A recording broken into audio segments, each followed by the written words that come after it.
네, 오늘 복음 말씀은 보통 그 오병이어라고도 표현하죠.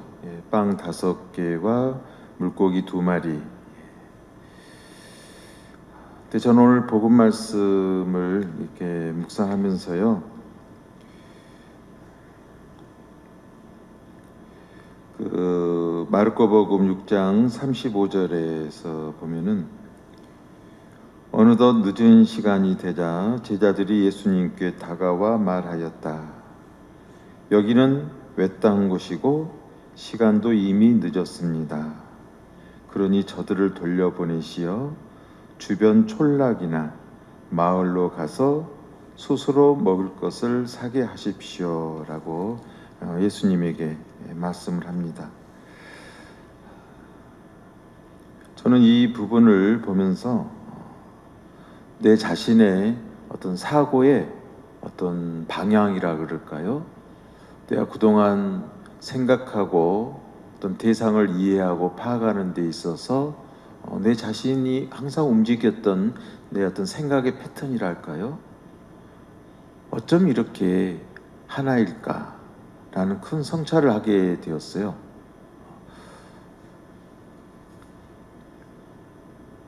여기는 애딴 곳이고 시간도 이미 늦었습니다. 그러니 저들을 돌려보내시어 주변 촌락이나 마을로 가서 스스로 먹을 것을 사게 하십시오. 어떤 문제를 해결하고 어떤 방안을 찾는 데 있어서 항상 이런 관점에서 저는 늘 머물러 왔던 제 자신을 들여다보게 돼요. 문제를 풀어가는 데 있어서 한번 우리 교우님들도 한번 유심히 한번 머물러 보셔봐요. 이 제자들의 예수님께 던진 이 물음. 근데 예수님께서는 이렇게 답변하거든요. 너희가 그들에게 먹을 것을 주어라 라고 말씀하거든요. 이것은요, 정말 또 예수님께서 세상을 바라보고 자연과 사람들을 어떻게 이해를 했었는가, 또 그들을 바라보면서 예수 그리스도의 당신께서는 어떠한 모습으로 또 복음적 공생활을 해왔었는가, 바로 이 부분이거든요. 예수님은 항상 제자들처럼 그런 어떤 사고의 흐름을 갖지 않았었고 먼저 당신을 내어주셨거든요. 이 부분이 오늘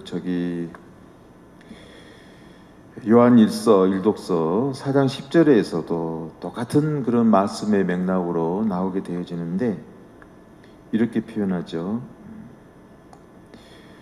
4장 9절에서는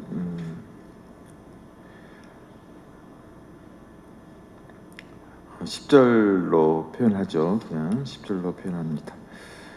그 사랑은 이렇습니다.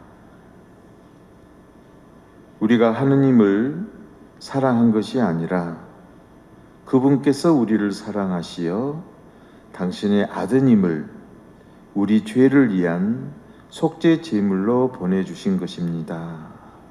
라는 이 말씀에서도 똑같잖아요.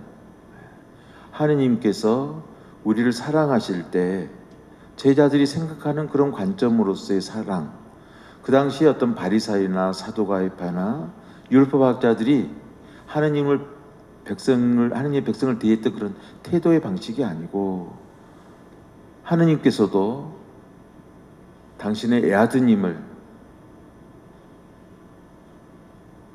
우리 죄를 위한 속죄 제물로 보내주셨다라는 거, 당신 자신을 당신이 내신 사람을 위해서 당신 스스로를 제물로 봉헌하셨다라는 거, 이 진리, 이게 바로 오늘 그 오병이어를 이해하는 데 있어서 가장 중요한 우리 묵상의 주제로 참 와닿았어요. 우리도 어떤 삶을 살아가면서 내 스스로가 나를 먼저 내어주게 되면은요, 내 스스로가 뭔가를 주님의 이름으로 짊어지고자 했을 때는 문제가 참 복음적으로 풀려가거든요. 근데 제자들처럼 여기는 애딴 곳이고 시간도 이미 늦었습니다. 스스로 먹을 것을 사게 하십시오 라는 이런 관점, 이런 부분에서 우리가 한번 들여다봐야 되겠죠. 그리고 또 하나는 이 다섯이라는 숫자요. 이 성경에서도 다섯이라는 숫자를 뭐 여러 신학적 그런 관점에서는 완성의 의미도 있다. 또 어떤 하느님의 은혜, 은총이라고 하는 그런 그 표현도 하고 그렇지만은 우리 동양에서도 보면은 그 음양이라고 하는 거에서 오행으로 나눠지잖아요. 음과 양으로부터 목과 토금수라고 하는 5개의 요소로 이렇게 나눠지잖아요. 우리 손가락도 보면은 5손가락이잖아요.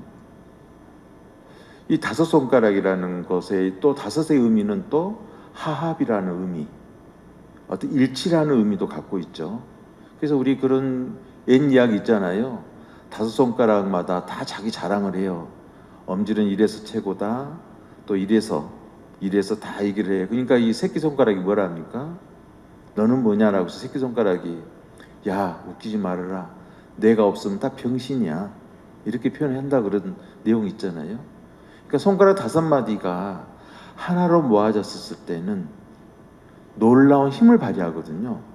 어느 하나만 깨져도 어려운 것인데 여기서 빵 5개가 갖는 의미, 어떤 수적으로만 빵 5개를 우리가 생각할 수도 있겠지만은 예수님께서 정말 작은 거라도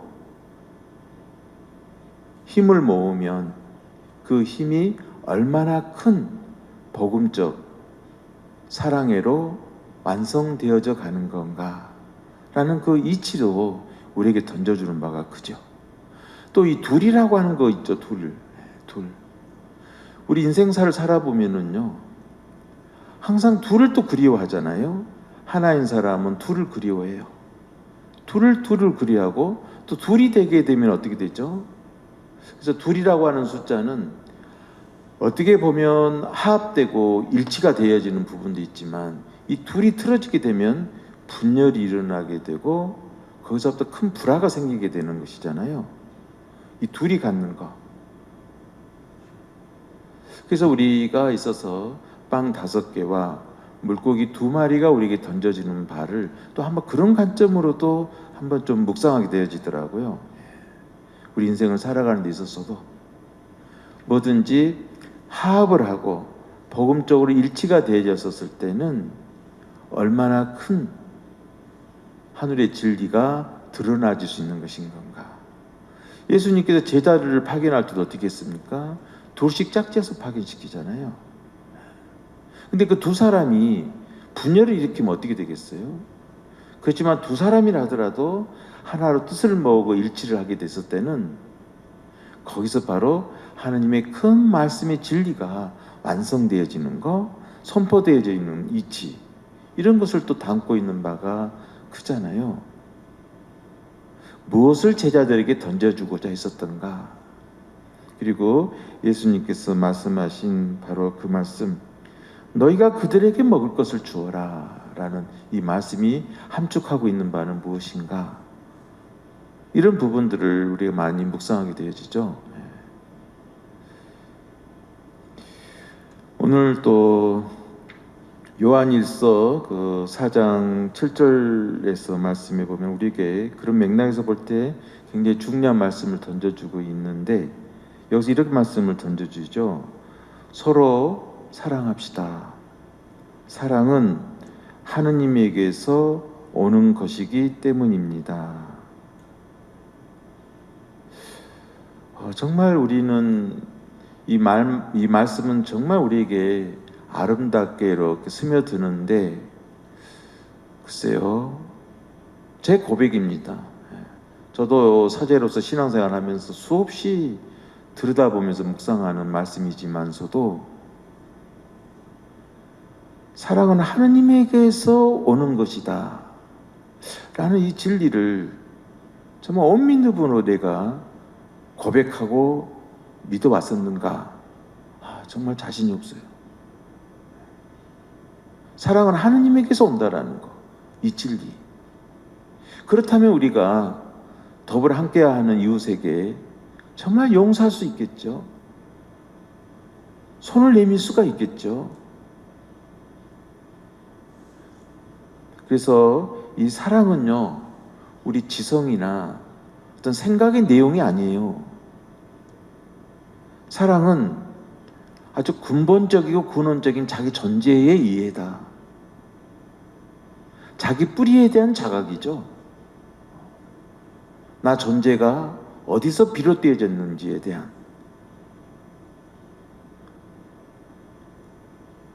그래서 어떤 전체 진리를 우리가 이해한다 그러면은, 나라는 이 존재를 달리 표현한다 그러면은 정말 사랑이거든요.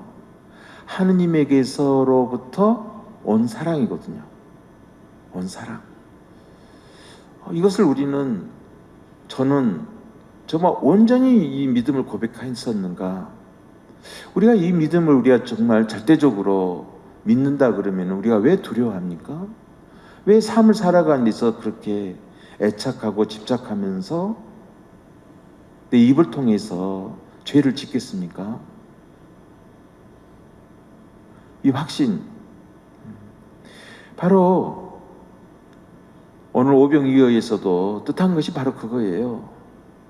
정말로 모든 일을 일어서게 하고 눈을 열게 하고 모든 이가 영적으로 배부르게 할 수 있는 것은 어디서 오는 줄 아느냐? 하느님에게서 또 온다라는 이 진리거든요. 모든 것은.